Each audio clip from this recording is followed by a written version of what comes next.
Nous allons voir un nouveau tutoriel sur jean-pierre-villette.com sur C'est le compta libéral 2020 sur tout ce qui concerne l'ergonomie et la navigation.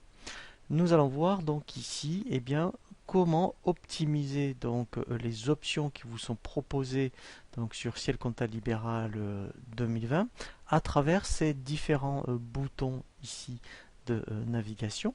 Donc lorsque vous ouvrez Ciel Compta Libéral, vous allez arriver directement sur l'écran d'accueil où en principe votre dossier sera automatiquement ouvert.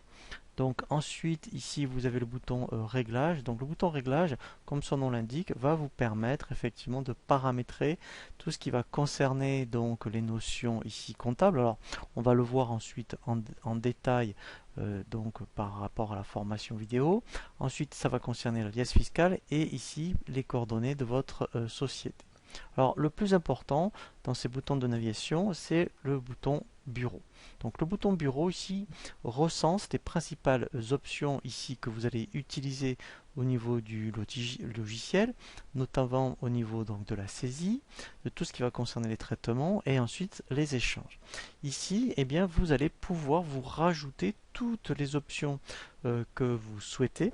Comme ça, directement, au lieu de passer par exemple ici dans les différents boutons ou ici par rapport au menu horizontal, vous n'aurez plus qu'à aller dans Bureau et quand on clique ici, vous voyez, sur cette petite molette, vous voyez, ça s'appelle personnaliser mon bureau. Et bien ici, vous allez pouvoir vous rajouter toutes les options que vous voulez. Alors, je vais en prendre une au hasard. Donc, par rapport au menu ici à paramètres, par exemple, si je veux les codes analytiques, je garde le bouton gauche enfoncé et je le fais glisser directement ici donc à l'option qui m'intéresse. Ensuite ici quand je clique dessus je peux le personnaliser, je peux renommer, je peux donc changer l'icône, changer la couleur. Voilà, donc après ici effectivement vous allez pouvoir vous personnaliser vraiment toutes les options ici que vous utilisez le plus souvent. Ensuite, vous aurez le tableau de bord. Donc le tableau de bord, c'est vraiment très intéressant. Ça va vous donner une photographie de votre dossier à un instant T. Donc vous aurez le résultat de l'exercice. Donc tous les mois, vous pourrez visualiser votre résultat. Vous aurez ici votre situation de trésorerie.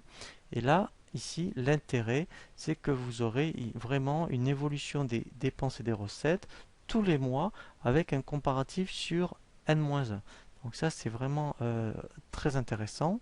Ensuite, ici, vous aurez tous les états et statistiques. Donc, même principe que pour bureau. Ici, on peut se rajouter des états en faisant, vous voyez, quand on fait glisser, par exemple.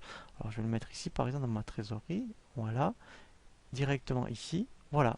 Et après, il le rajoute donc par rapport aux éditions. Donc, le même principe, quand vous avez l'habitude d'éditer tout le temps donc les mêmes éditions, directement, vous pourrez y accéder dans état et ici statistiques.